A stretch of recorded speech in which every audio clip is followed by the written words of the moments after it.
vamos a avanzar este tema, que es un poquito pesado porque es bastante largo. Ya la semana pasada creo que les comenté algo, o era el otro grupo, de las hemorragias de la primera mitad. Entonces, lo primero que nosotros tenemos que saber para hablar de cualquier patología de aquí en adelante es saber la definición, las causas, el diagnóstico y el tratamiento, ¿no? Entonces, enfóquense en esas cosas y vamos a empezar a hablar de las 3 hemorragias de la primera mitad más comunes. Entonces, primero les había dicho que la primera mitad se dividía, o el embarazo se divide en 2 mitades, ¿no?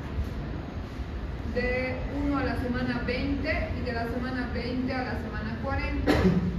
Por motivos de viabilidad, o que el bebé es más viable a partir de la semana 22, 24, incluso la primera mitad se ha llegado por la OMS a definir como la semana 22. Entonces, dentro de las hemorragias de la primera mitad que vamos a ver hoy, tenemos al aborto, al embarazo ectópico y a la enfermedad trofoblástica.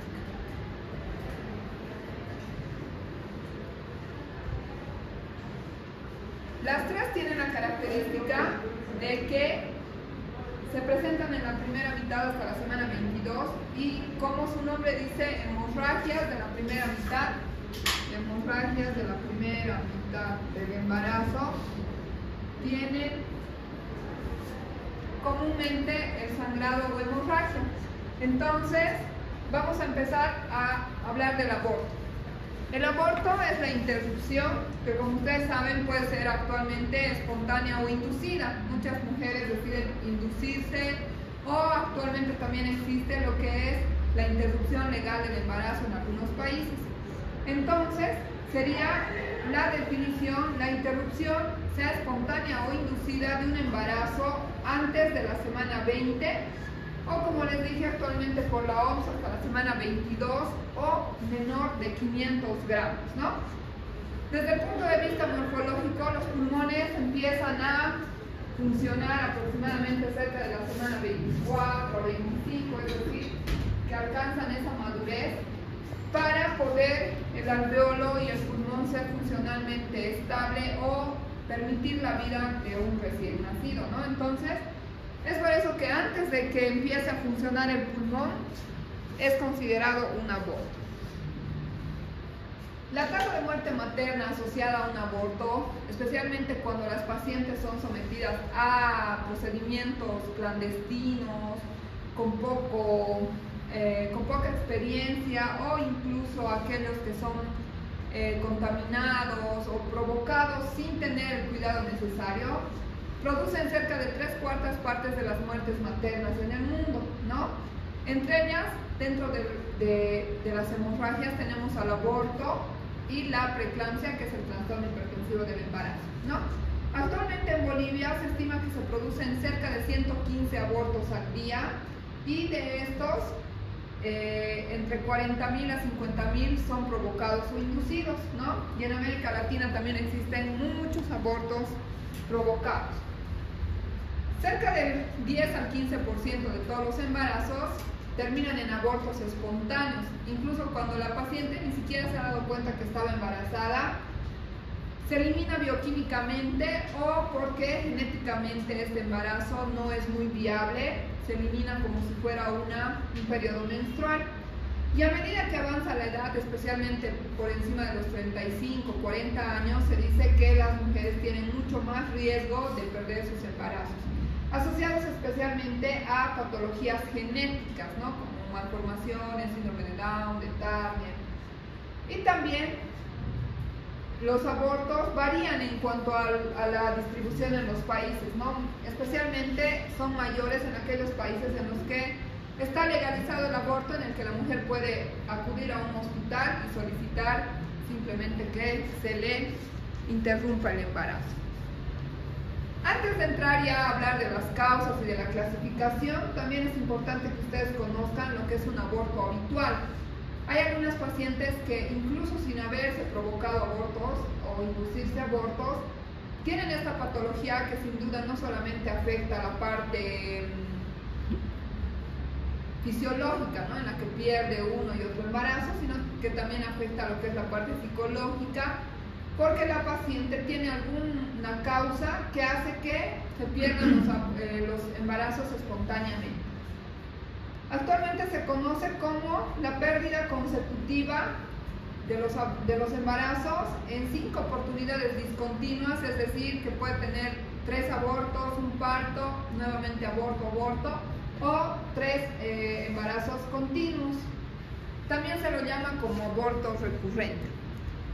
El aborto habitual y también casi todos los tipos de aborto tienen que ver mucho con varias causas, ¿no?, entre ellas las genéticas. El 50% de los abortos puede deberse a una alteración cromosómica o genética, como trisomías, triploidías, alteraciones en los cromosomas sexuales, que seguramente ustedes ya los han visto en la parte de genética y embriología. También puede deberse a que el útero no siempre va a tener una anatomía normal, pueden haber anormalidades müllerianas, es decir, que el útero en su formación puede producir 2 cavidades, como el útero bicorne, unicorne, la hipoplasia, o sea que el útero sea más pequeño de lo normal, llamado también a veces como útero infantil.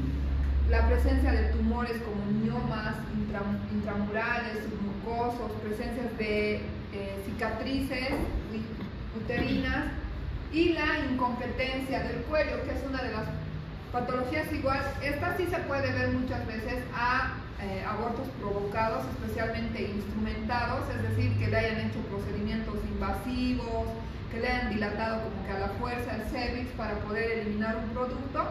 A la larga termina el útero por perder todas esas fibras de colágeno y esas fibras elásticas que lo que hacían era mantener el cervix cerrado, ¿no? Y la paciente se embaraza, llega a una edad gestacional en la que el mismo peso del embarazo hace que el cervix se le abra. Entonces eso es lo que es la incompetencia del cuello.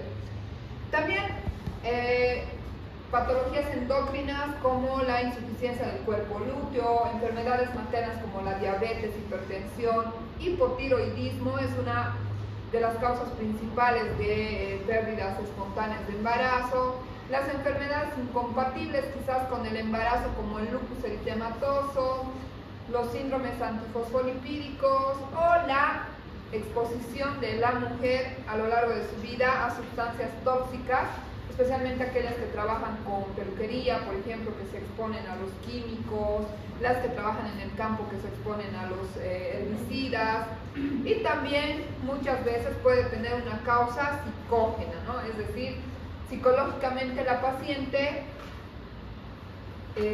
induce a la liberación de sustancias como las catecolaminas que hacen que se dilate el cervix y se pierda el embarazo, y especialmente la depresión, ¿no?, en aquellas pacientes solteras o que quizás no tenían un embarazo deseado.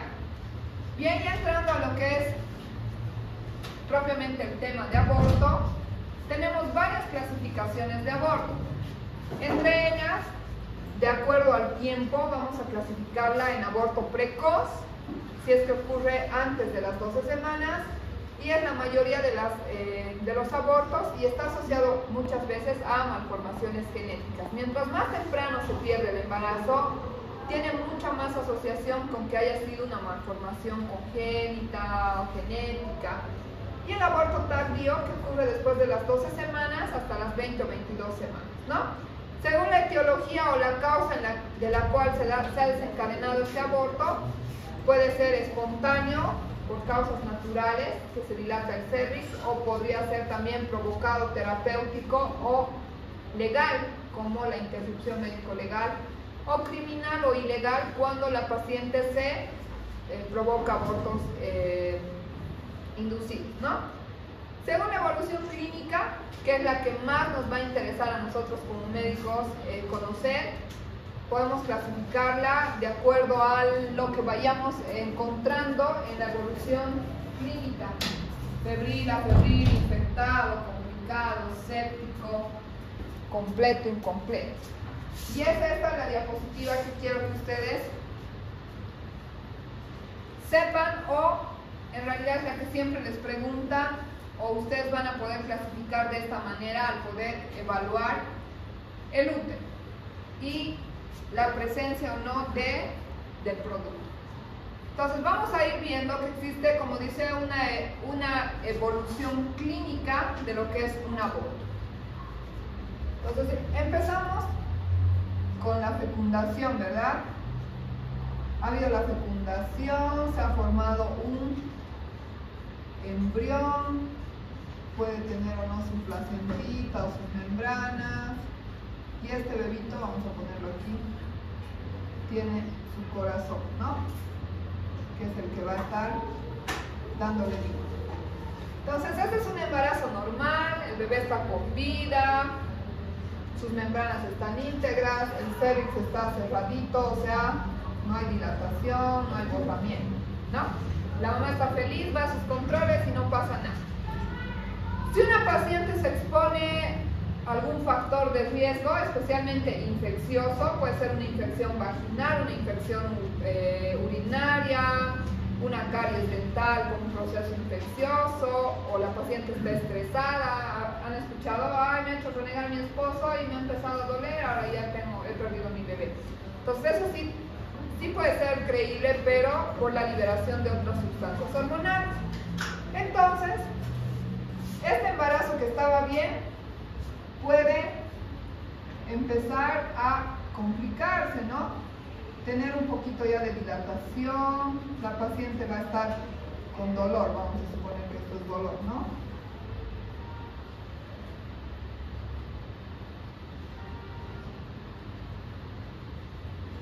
Entonces tenemos a la primera, a la amenaza de aborto. Vamos a poner como amenaza. Entonces la amenaza de aborto se caracteriza porque, y además que ya puede empezar a tener un poco de sangrado. Como hemos dicho, esta es una hemorragia, ¿no? Entonces, en la amenaza podemos tener una cantidad escasa de sangrado. El cérvix, por lo general, no está modificado, pero sí ya puede estar empezando a modificar, es decir, que está empezando a abrirse, ¿no? Y el bebé va a estar ahí dentro con latido cardíaco, pero la mamá ya va a empezar a tener contracciones por algún motivo desencadenante. Si nosotros hacemos un buen manejo de esta amenaza, que vamos a ver en las siguientes diapositivas, es decir, ponerle antiespasmódicos, tratamiento de la causa, si es una infección urinaria le vamos a dar antibióticos, si es una infección vaginal le vamos a dar óvulos, le podemos dar progesterona, que es una hormona que ayuda a mantener el embarazo y demás. Si hacemos un buen manejo, la amenaza va a revertir y va a volver a ser un embarazo normal y va a llegar al término, ¿no? Pero si nosotros en esta amenaza no hemos hecho nada o la paciente no ha acudido al centro donde estamos trabajando, va a ir evolucionando. Entonces la siguiente etapa de esta evolución clínica va a ser el aborto en curso. Como ven aquí en la imagen, el útero va a empezar a dilatar más, el sangrado va a ser mayor, el bebé puede todavía estar con vida, tiene su latido cardíaco, la mamá va a tener mucho más dolor, la mujer va a estar gritando de dolor y el cérvix está modificado, dilatado, ¿no? Incluso esta bolsita en algunos casos ya puede estarse saliendo completamente, o sea, ya hay una dilatación capaz de hacer que este embarazo se pierda. Entonces eso se va a conocer como aborto en curso. Hay una variación en lo que es entre el aborto inminente o en curso y el aborto inevitable. Cuando este aborto en curso tenga las membranas íntegras, o sea, quiere decir que no se ha roto la bolsita, la bolsa está íntegra, se conoce como aborto en curso inminente. Y cuando las membranas están rotas, es decir, que por la presión, por algún factor, estas membranas se han roto, se conoce como un aborto inevitable. Eso quiere decir que ya no se puede hacer nada para evitar esta pérdida, ¿no? Entonces, Después de un aborto en curso, ¿qué es lo siguiente que nos tocaría? Ya se ha eliminado el producto, ya solamente pueden haberse quedado restos. El cervix que estaba dilatado, de a poquito igual se va cerrando, si es que ya se ha eliminado todo. Y dentro ya no va a haber el bebé, ¿no? Puede verse en la ecografía imágenes como del saco gestacional, membranas, y este aborto en curso se va a convertir en un aborto incompleto en caso en el que han quedado todavía membranitas. También puede que todo el embarazo se salga por completo y este se convierta en un aborto completo, ¿no? O sea,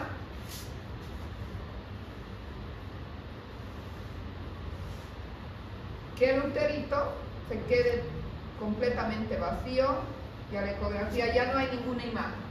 Que antes sí tenía un embarazo, pero que actualmente el endometrio prácticamente va a ser lineal.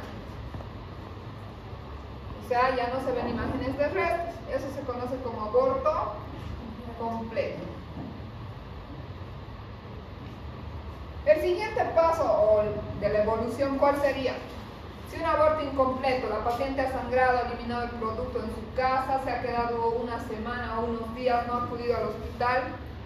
Como existe un contacto entre el interior y el exterior, este aborto incompleto se va a convertir en un aborto infectado, porque va a haber migración de los gérmenes de la vagina hacia el útero y el aborto se va a convertir en un aborto infectado. La paciente va a tener características de un proceso infeccioso, ¿no? Fiebre, escalofrío, malestar, va a estar con taquicardia, hipotensión, dependiendo. Y posteriormente, si este aborto infectado tampoco es manejado con antibióticos y con medicamentos, se puede convertir en un aborto séptico, que es la evolución de la infección, ¿no? Entonces ahí vean, chicos, tenemos la clasificación y el que me falta mencionarles es el aborto retenido. El aborto retenido no es más que parecido a la amenaza de aborto. El producto va a estar íntegro, el saco íntegro, muchas veces no hay dilatación, el cuello está cerrado, pero la diferencia del retenido es que en este caso el corazón ya no tiene latido. Es decir, que como que el bebé se ha muerto ahí dentro. Entonces eso es lo que se conoce como un aborto retenido, que está ahí, ha dejado de crecer, ha dejado de avanzar su embarazo, pero ya no hay latido cardíaco. Entonces, como pueden ver acá en las imágenes, empezamos con una amenaza de aborto, escaso sangrado, el cervix está cerrado, pero empieza un poquito ya a sangrar, la paciente va a tener contracciones. Si dejamos que esto avance, empieza a dilatar, el producto se empieza a expulsar, hay mayor cantidad de sangrado, mayor dolor, se termina por eliminar el producto, convirtiéndose después en un aborto incompleto, es decir, que solo se ven membranas dentro del útero. Y este es un aborto retenido, ¿no? El bebé está muertito y ven como una momia. Entonces no hay dilatación, no hay sangrado, pero ya no hay vida. Y por último, si es que esto se eliminara por completo, se conoce como aborto completo. Si el incompleto se infecta, infectado, séptico. Y el habitual, que ya lo habíamos mencionado antes, era el que se va a repetir en varias oportunidades. Ya entrando entonces, chicos,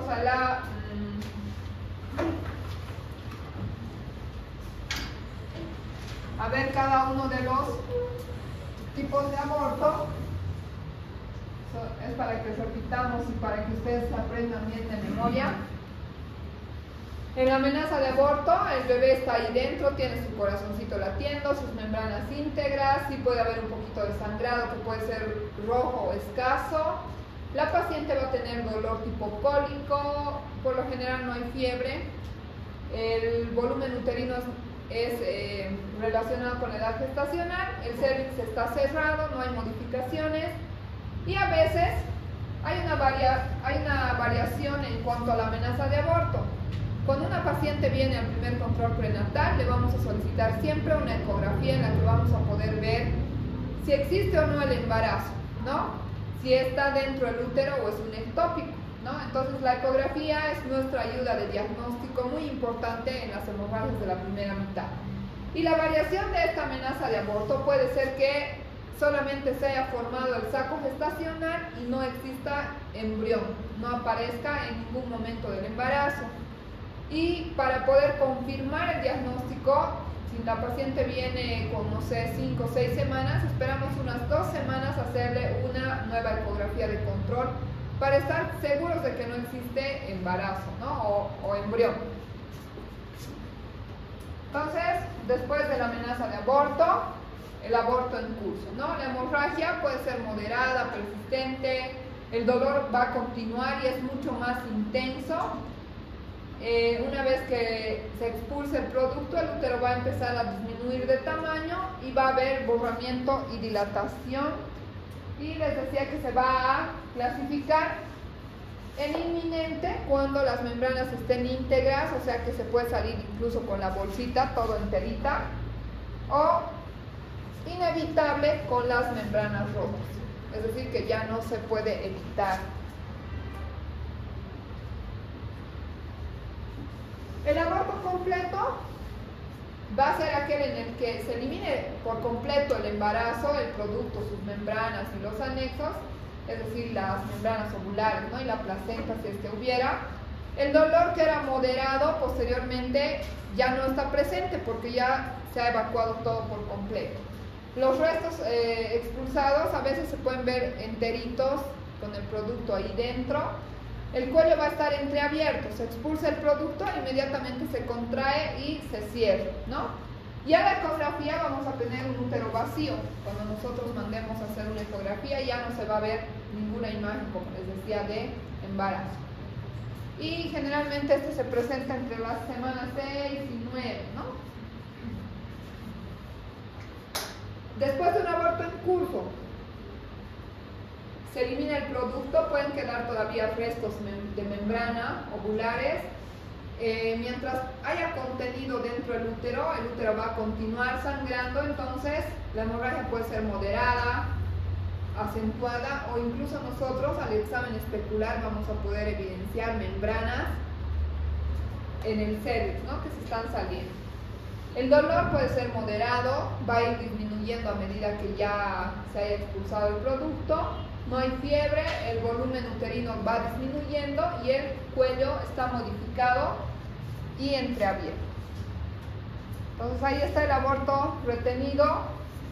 La diferencia es que no hay sangrado, no hay dolor, solamente que el producto no tiene latido, está sin vida. Y esto puede quedarse sin expulsarse por varias semanas. La única manera en la que la paciente se va a dar cuenta va a ser al hacerse una ecografía en donde se vea que el bebé ya no tiene latido cardíaco.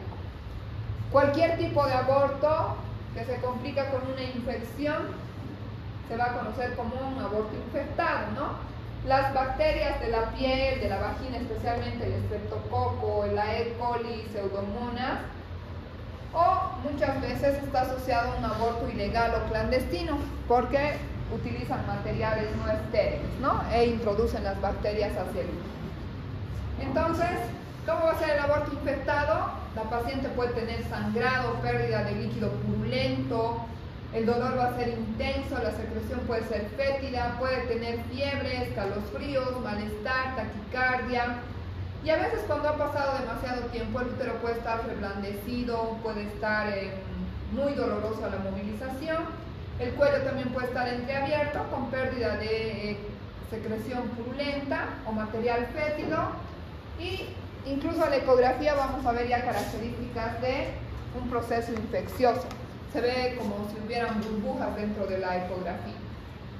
En el aborto séptico ya la paciente va a estar mucho más descompensada, se va a necesitar incluso que participe en otras especialidades, terapia intensiva, puede ser que hayan fallas renales asociadas al proceso infeccioso, También puede ser que necesitemos hacer un procedimiento quirúrgico como la histerectomía para sacar el foco séptico, y si este va a ir migrando hacia las otras estructuras, puede convertirse en una peritonitis, periperitonitis, o también puede llegar a un shock séptico y por último la muerte, ¿no? Entonces, las complicaciones de un aborto infectado pueden ser inmediatas, como una endometritis, una periperitonitis, shock séptico, coagulación intravascular diseminada. Y tardíamente puede ser causa de infertilidad, que la paciente ya no logre embarazarse, que haya más riesgo de acretismos placentarios, es decir, que la placenta se pegue al útero, y también mayor riesgo de tener una placenta previa. Como les decía al principio, dentro de los factores de riesgo para que se produzca un aborto están especialmente lo que son las infecciones, cualquier tipo de infección, ¿no? Vaginal, infección urinaria. ¿Estás bien, Carolina? Que te noto así cansada, agotada. Puede estar asociada también a desnutrición, violencia, causas genéticas, que sea un embarazo no deseado para que la paciente acuda a un lugar clandestino, las infecciones vaginales, bacterianas, virales. Entonces, ¿qué es lo que ustedes van a hacer como médicos generales? Si están capacitados, obviamente van a poder hacer los procedimientos, especialmente lo que es el AMEU. ¿Han escuchado hablar del AMEU o han visto hacer un AMEU? ¿Nunca? Bueno, el AMEU es uno de los procedimientos que usamos como tratamiento a los abortos incompletos. Y es un procedimiento sencillo, como les decía, si ustedes tienen la capacitación de poder manejar el aparatito, que es como una jeringa grande con unas cánulas de varios tamaños, igual les voy a mostrar más adelante, y ustedes lo pueden hacer en el consultorio o en el primer nivel donde estén atendiendo a sus pacientes. Pero básicamente, quizás ustedes lo que tengan que hacer sea estabilizar a la paciente para poder transportarla o referirla a un lugar donde sí le van a poder ustedes hacer o le van a poder hacer el manejo. Una vez realizado el diagnóstico, para poder ustedes hacer el diagnóstico van a tener que estar primero seguras de que la paciente está embarazada, ¿no? Les dirá o le preguntarán si ha tenido su última menstruación, cuándo fue. Sospechan de que está embarazada, o tal vez la paciente ya tenía una ecografía y ya sabía que estaba embarazada y les dirá estaba embarazada y ha empezado a sangrar. Lo que ustedes tienen que hacer es hacer siempre un examen especular. ¿Conocen el espéculo ya a estas alturas seguramente o no? Entonces introducen en la vagina y van a poder ver el cuello. Si el cuello está cerrado, hay o no sangrado, viene de la cavidad. Tal vez a veces hay presencia de restos, o en algunos casos el producto ya está ahí saliéndose. Van a poder ver un bebé chiquito, ¿no? O la paciente les va a decir, he eliminado en mi baño, se ha salido un bebé, o les va a traer en sus manos a su bebé, ¿no? Entonces, ustedes ya han hecho el diagnóstico, valoran el estado general y hemodinámico. Tienen que controlarle signos vitales, ¿no? La presión, la temperatura, el pulso. Si necesita y la paciente está con un proceso ya infectado, por decirles, o se está complicando con un shock, lo que tienen que hacer es hospitalizarla a la paciente, ¿no? Van a solicitar exámenes de laboratorio, especialmente los tiempos de coagulación, el hemograma, para ver si tal vez estaba con un proceso infeccioso sistémico. Y solicitarán, si está en sus manos o tienen en el hospital, o tal vez le mandan a la paciente de cerca, hacerse una ecografía para poder confirmar o poder clasificar al aborto en alguno de los tipos, ¿no? Será una amenaza, porque la ecografía va a ser en sí la que nos va a confirmar nuestro diagnóstico, porque nos dirá el bebé está ahí dentro, tiene latido, el bebé está a medio camino saliéndose por el cervix, o ya no existe nada ahí dentro del útero, o nos dirá que también podemos hacer un diagnóstico diferencial. Resulta que el útero no tiene embarazo y el embarazo está en la trompa, como vamos a ver en el ectópico, o tendrá un contenido heterogéneo, como es en el caso de la mora. Entonces la ecografía nos ayuda bastante a confirmar el diagnóstico. Pero en caso en el que no tengamos ecografía, tenemos que recurrir a la clínica, ¿no? De ver las características del sangrado, la dilatación del cuerpo. Entonces, para el diagnóstico es importante que evaluemos, uno, el dolor, ¿no? La presencia o no de dolor. Dos, las modificaciones cervicales, es decir, ¿hay o no hay dilatación? Tres, tipo o sangrado, ¿no? ¿Qué tipo de sangrado hay? ¿Será oscuro, será rojo, abundante, escaso? Entonces, para el diagnóstico es importante que ustedes evalúen esas tres características. En caso en el que necesitemos hacerle un legrado, suspendemos la vía oral, la paciente va a estar en NPO, vamos a colocar inmediatamente una solución, ¿no? Especialmente si la paciente está hipotensa, descompensada, le colocaremos líquidos endovenosos, puede ser una o dos vías, dependiendo de cómo esté su estado general. Podemos administrar oxitóxicos si es que es necesario, analgésicos, antiespasmódicos en el caso de la amenaza, y en el caso en el que ya hagamos el diagnóstico de un aborto incompleto, podríamos hacer la evacuación uterina, ¿no? O sea, la extracción del producto del aborto. Entonces, para poder hacer bien el diagnóstico, debemos hacer una buena historia clínica. Preguntarle a la paciente si estaba embarazada, cuál fue su fecha de última menstruación, vamos a definir la edad gestacional, le vamos a preguntar si estaba con molestias urinarias, si tenía mucha infección vaginal, si ya ha tenido otros abortos a repetición, ¿no? Para saber si es que es un aborto habitual. Vamos a hacer un examen ginecológico completo. Le vamos a hacer la palpación del abdomen, vamos a hacer un examen especular para ver si es que hay algo saliéndose por el cervix. En algunos casos en los que sospechemos especialmente de una enfermedad trofoblástica, le hacemos la fracción beta. O cuando la paciente no sabía que estaba embarazada, hay algunas que llegan y dicen es mi periodo, le hacemos prueba de embarazo para correlacionar y confirmar que ella sí estaba embarazada. Vamos a solicitar una ecografía transvaginal. La ecografía transvaginal, chicos, se hace especialmente por debajo de las 12 semanas. Por encima de las 12 semanas solicitamos una ecografía transabdominal, porque el bebé y el útero ya es más grandecito y el bebé ya se puede ver mejor por arriba. Pero casi siempre solicitamos una ecografía transvaginal. Tenemos que evaluar lo que es el tipo de sangrado, el dolor abdominal y ver si hay o no expulsión de redes. Bien, entonces ya hemos hecho la evaluación, hemos hecho nuestra ecografía y resulta que el bebé está dentro del útero, hay escasos sangraditos, el corazón del bebito está bien, entonces vamos a manejarlo como una amenaza de aborto, ¿no? Haciendo todo para evitar que este se convierta en un aborto en curso, luego en un incompleto y demás. Se le puede indicar a la paciente el reposo absoluto, aunque en algunos casos también se le puede pedir que tenga más cuidado, ¿no? O sea, no hacer muchos esfuerzos físicos. Las amenazas de aborto, chicos, no siempre se internan, dependen mucho de la clínica, de cuán adolorida esté, cuál es la cantidad de sangrado, y también depende mucho de si hay o no dilatación, cuál es la causa que nosotros hayamos encontrado o cuán deseado es este embarazo. Si la paciente no ha tenido ningún embarazo, ya es mayor y no sé, les dice que desea mucho y está triste por esto, es mejor internarla para mantenerla en reposo con los medicamentos.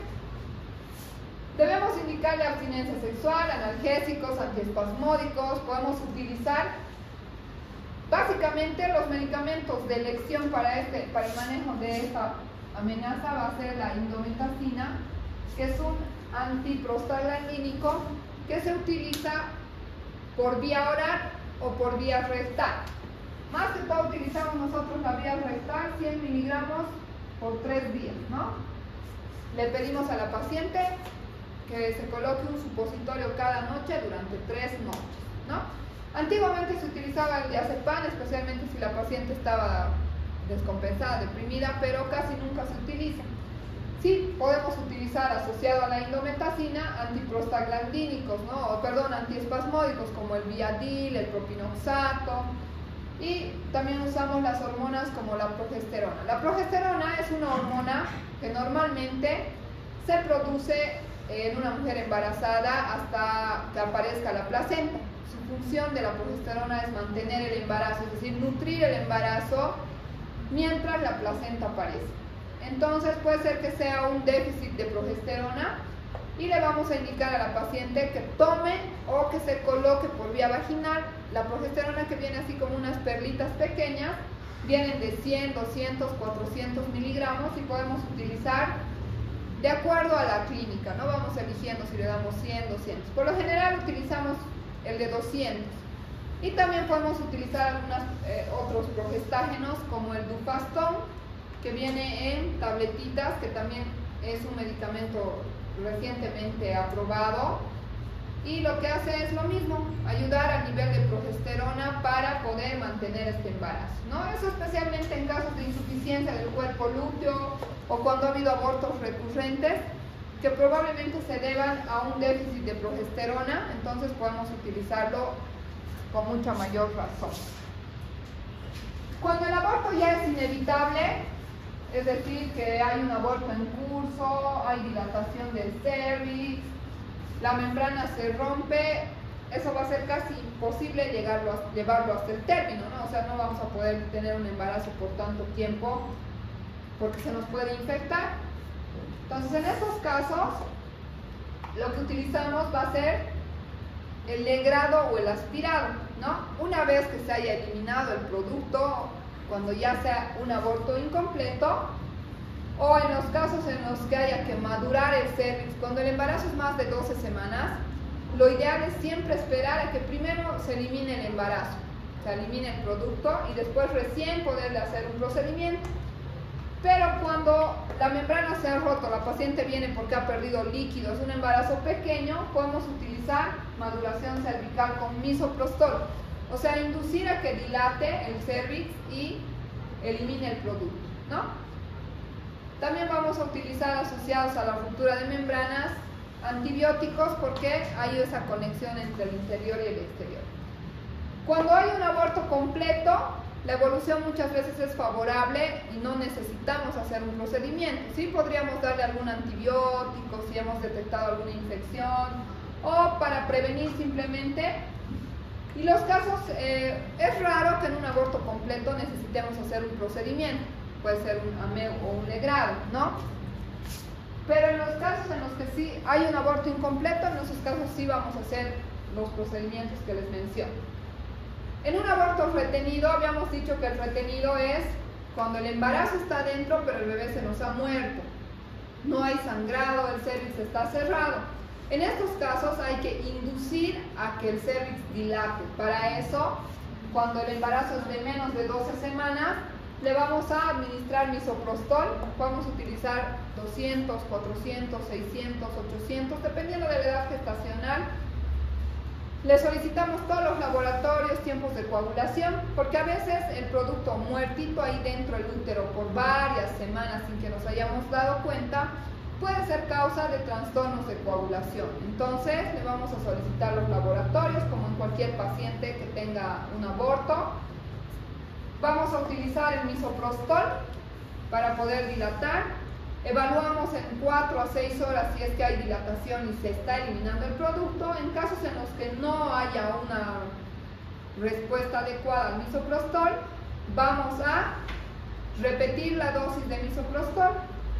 Y una vez que se dilate, se elimine el producto, podemos hacer el curetaje o el AMEO, ¿no? En aquellas pacientes que tengan ORH negativo, vamos a colocarles la vacuna anti-D para evitar la hemólisis del siguiente embarazo, ¿no? En un aborto retenido después de las 12 semanas, o sea, el bebé ya es más grandecito, ¿no? Puede pesar 300, 400 gramos. En estos casos, sí o sí, primero se tiene que eliminar el producto. De igual manera se hace en los laboratorios, colocamos el misoprostol, evaluamos y repetimos la dosis de misoprostol. Podemos utilizar también oxitocina para poder contraer el útero y que dilate.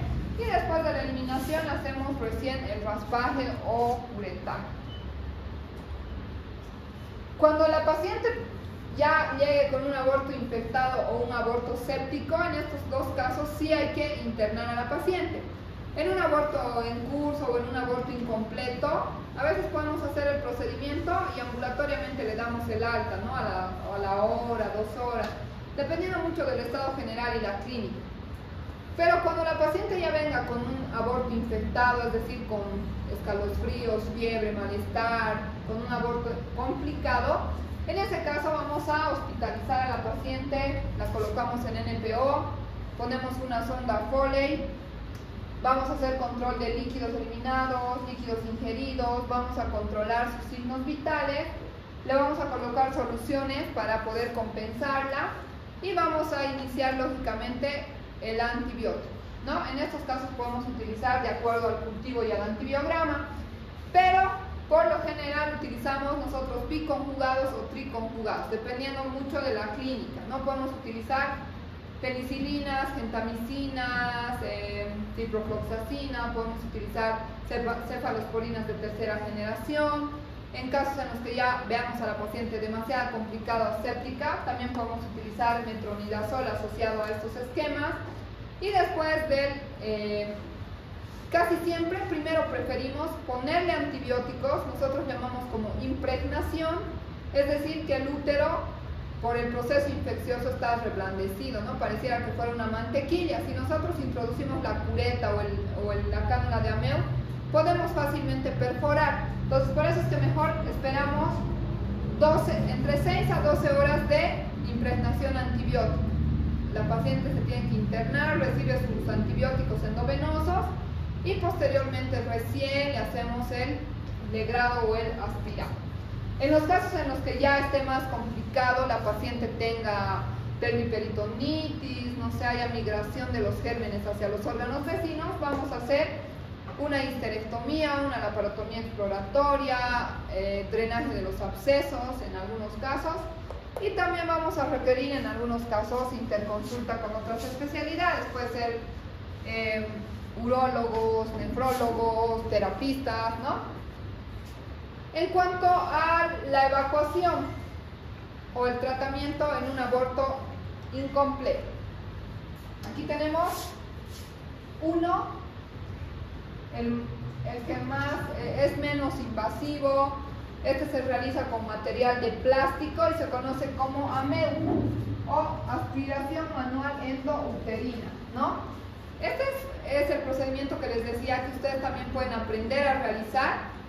Se lo puede realizar especialmente en embarazos menos de 12 semanas.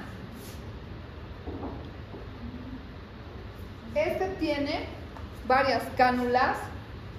Creo que tengo una imagen.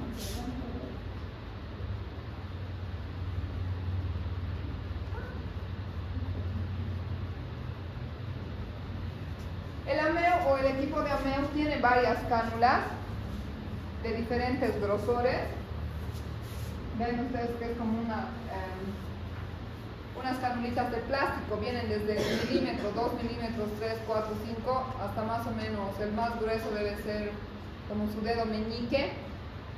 ¿Por qué se hace solo hasta las 12 semanas? Porque necesitamos crear nosotros una presión negativa. Es decir, que si el cérvix estuviera muy dilatado, 2-3 centímetros, y nosotros introducimos una cánula, no va a haber, digamos, esa presión negativa como que para que aspire.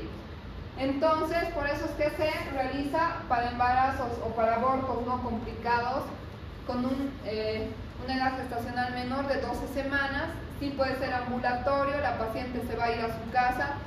No siempre necesita una anestesia raquídea o una sedación. En este caso se puede hacer el bloqueo paracervical, que la clase pasada habíamos aprendido. Y el legrado instrumental sería la segunda opción de tratamiento. Este se realiza con material de metal, es un poquito más riesgoso y podemos tener más riesgo de lesionar, incluso mayor riesgo de producir cicatrices si nosotros raspamos demasiado, ¿no? Hay que tener delicadeza al hacer este procedimiento. Y este se realiza o está indicado más que todo en embarazo de más de 12 semanas o cuando hay un embarazo menos de 12 semanas, pero la paciente se ha provocado el embarazo. Cuando se provocan, es típico que dilate mucho más. Hay una dilatación mucho mayor, ¿no? Y la tercera opción de tratamiento va a ser el uso de medicamentos, como ergonovina. Podemos utilizar misoprostol. Han debido escuchar del manejo médico, ¿no?, del aborto, que es con misoprostol. Algunas se toman o se colocan y espontáneamente se puede eliminar el producto. Más que todo cuando son embarazos pequeños puede sí resultar. Esas serían las tres opciones entonces de tratamiento ante el aborto incompleto, ¿no?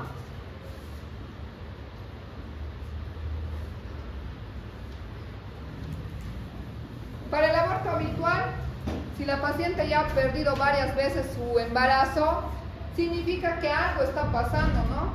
Tenemos que enfocarnos en la paciente, solicitarle otras pruebas de laboratorio más específico. Puede ser herpes, citomegalovirus, parvovirus, no sé, factores inmunológicos, ANA, ver si hay lupus, si hay una enfermedad antifosfolipídica, algo que está haciendo que todo el tiempo esta mujer tenga abortos a repetición, ¿no? Y saber la causa determinante, saber qué está causando este aborto a repetición o habitual. Tenemos también, chicos, que aprender a hacer diagnóstico diferencial. Les había dicho que la característica de las hemorragias de la primera mitad es que las tres van a tener sangrado transvaginal, dolor y, lógicamente, prueba de embarazo positiva, ¿no? Porque hay falla menstrual.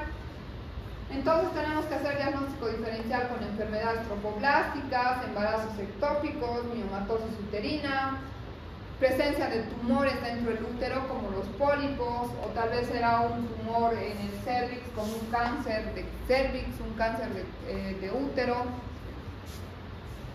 Pero las dos principales patologías con las que vamos a hacer el diagnóstico diferencial del aborto van a ser el embarazo ectópico y la enfermedad trofoblástica. Así que cuando les pregunten en el examen, mencionen las tres hemorragias de la primera mitad. Aquí se los he puesto, ¿no ven? Tendrá aborto, embarazo ectópico y enfermedad trofoblástica. Así que ya les estoy dictando las preguntas del examen. Y vamos a diferenciar. En el aborto, en el embarazo ectópico y en la enfermedad trofoblástica va a haber dolor, ¿no? La diferencia del embarazo ectópico es que el sangrado es oscuro, escaso y oscuro. Puede haber una masa pélvica. Si nosotros evaluamos el abdomen, vamos a sentir ya un plastrón, especialmente si se ha roto el embarazo ectópico. Todas van a tener síntomas de embarazo, náuseas, vómitos, pero en la enfermedad trofoblástica va a haber mucho mayor sintomatología emética, ¿no? O sea, va a vomitar más, la paciente va a tener más dolor. Si empieza a sangrar, el sangrado va a ser mucho más intenso. La altura uterina de la enfermedad trofoblástica va a ser mayor para la edad gestacional. Es decir, que si tenemos un embarazo de 10 semanas, la paciente con mola, porque empiezan a crecer varias vesículas, va a parecer que ya fuera de 20 semanas. Entonces es una diferencia con el aborto. En la ecografía de la enfermedad trofoblástica va a haber ausencia del bebé, ausencia de partes fetales, más bien se va a ver como copos de nieve, varias bolitas, ¿no? En el embarazo ectópico, la movilización del cervix va a ser dolorosa y la paciente fácilmente se puede descompensar y choquear sin tener una hemorragia masiva externa. O sea, vamos a ver en la vagina y el sangrado es escaso, pero la paciente está descompensada, hipotensa, pálida. Y en la enfermedad trofoblástica, la HCG va a estar mucho más aumentada que en un embarazo normal. ¿Se acuerdan que el HCG se puede cuantificar, no? ¿Se acuerdan que hay una HCG cuantitativa? Entonces, a medida que el embarazo avanza, de acuerdo a la edad gestacional, la HCG va incrementándose, como que duplicándose. Si fuera un embarazo normal, la HCG se va a duplicar. Si hoy día era 10, mañana va a ser 20, pasado 40, pasado 80 y así sucesivamente. Si es un embarazo ectópico no existe tanta diferenciación, pero más o menos llega hasta una media de unos 1500 en HCG, como que se estanca. Pero en la enfermedad trofoblástica la HCG se va a multiplicar mucho más. Para 10 semanas ya estará como si fuera de 3 meses, para que me entiendan, ¿no? Entonces esa es también una diferenciación si queremos utilizar la HCG o la cuantificación de la HCG como diagnóstico diferencial. Si el aborto va a ser infectado, tenemos que diferenciarlo con otras patologías que también tengan fiebre, escalofríos, malestar. No quiere decir que porque la paciente esté embarazada directamente, si tiene fiebre, escalofríos, dolor muy intenso, va a ser un aborto infectado, ¿no? Entonces, el diagnóstico diferencial del aborto infectado puede ser con una periperitonitis, una apendicitis, una peritonitis o una infección urinaria fuerte también puede ser, ¿no? Ven ustedes en esta imagen, en un aborto incompleto, este es el saco gestacional, líquido amniótico, y se ve este tejido como un tejido más oscuro, ¿no? Heterogéneo, a diferencia de este que es una amenaza de aborto. Entonces vamos a ver el saco gestacional. Ahí tenemos el coágulo, este es un coágulo, ¿no? Que está separando el útero del embarazo. Y aquí tenemos la reacción trofoblástica, el líquido amniótico. Aquí está el saco vitelino y aquí está el embrioncito. Para imaginarse, pero van a ir aprendiendo con el tiempo ustedes. Pero aquí vean, este es un embarazo normal. Aquí hay un saco gestacional, se está formando un coágulo retroplacentario o un hematoma que de a poquito está separando. Si este continúa, se separa por completo y se elimina, ¿no? Va a ser un aborto en curso. A diferencia de la otra imagen que habíamos visto, ahí ya no se ve ningún saco gestacional, no se ve líquido amniótico, no se ve embrión, solo se ven las membranas así como un tejido heterogéneo. ¿Y cuáles pueden ser las complicaciones de un aborto? La hemorragia, cualquier tipo de hemorragia va a llevar a una anemia, ¿verdad? Sea de causa obstétrica o no. Puede también estar asociado a infecciones, especialmente si el aborto es inducido o provocado, ¿no? Si van a un lugar clandestino sin nada de asepsia ni antisepsia.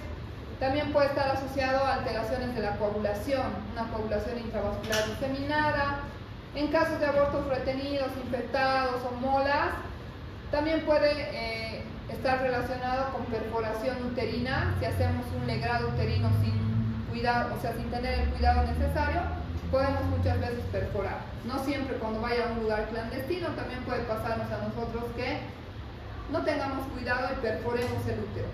En algunas perforaciones puede haber que se cierra espontáneamente, rápidamente el orificio, o en algunas puede provocar un hemoperitoneo, la paciente tener descompensación y tener que entrar a colocar unos puntos de sutura a nivel de la perforación. Puede también haber lesiones a órganos vecinos. Si hemos perforado y nos hemos salido hasta la cavidad, podemos lesionar la vejiga, el intestino, los uréteres. También puede ser que hagamos un legrado o una MEU y no lo hagamos adecuadamente y continúen los restos retenidos y nos va a llevar a un aborto infectado más adelante. En los casos en los que las pacientes se provocan un aborto puede haber depresión, sentimientos de culpa, y tardíamente en un aborto se puede complicar con esterilidad, infertilidad, que hayan abortos espontáneos a repetición, más riesgos de embarazos ectópicos, acretismos placentarios o placentas previas, o como les decía, si la paciente se provoca frecuentemente los abortos, puede terminar con una incompetencia ixmico-cervical, es decir, que el cuello no se cierre por completo y todos los embarazos se pierdan. Por el tiempo, chicos, solamente vamos a revisar el día de hoy el tema de aborto. Nos va a faltar enfermedad trofoblástica y embarazo ectópico. No sé si tienen alguna duda.